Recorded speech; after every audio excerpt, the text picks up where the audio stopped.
The first of the four ways to pronounce the nun sakin and tanween, it's called idhar. And idhar means clearly, and the way what you do is you pronounce it quickly and clearly.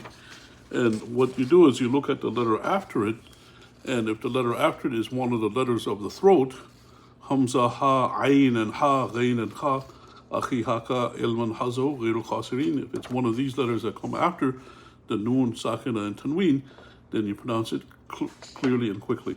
And you see, if you look in the emission points of the letters, you see these are the letters of the throat all the way over here.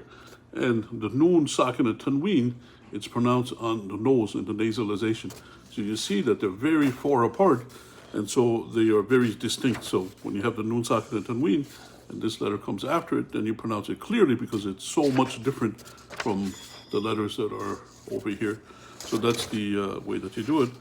And as an example, an'amta alayhim in Surah Fatiha, you have the nun sakina and you have the ayn after that.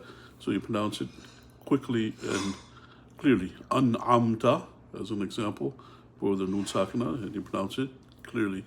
And that's a rule for the first way to pronounce the nun sakina and tanween. And there's four different ways to do it. This is called idhar, clearly and quickly. The other ways are iqlab and idgham and ikhfa. It flips from, iqlab means flipping from a nun to a mim. Idgham means merging with the letter after it. And ikhfa means hiding the pronunciation.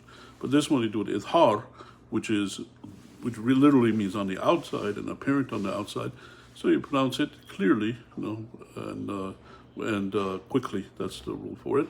And a person, they practice doing that in the Quran, and after reciting quite a bit of the Quran, then a person, they get accustomed how to pronounce the nun, sakina, tanween with idhar.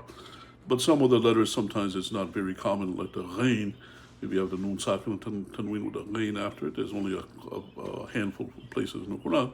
So a person, they have to bear that in mind. But the rest of the places, then the person, they get accustomed to it. And Allah subhanahu wa ta'ala knows best, and may peace and blessings be upon Prophet Muhammad sallallahu alaihi wasallam.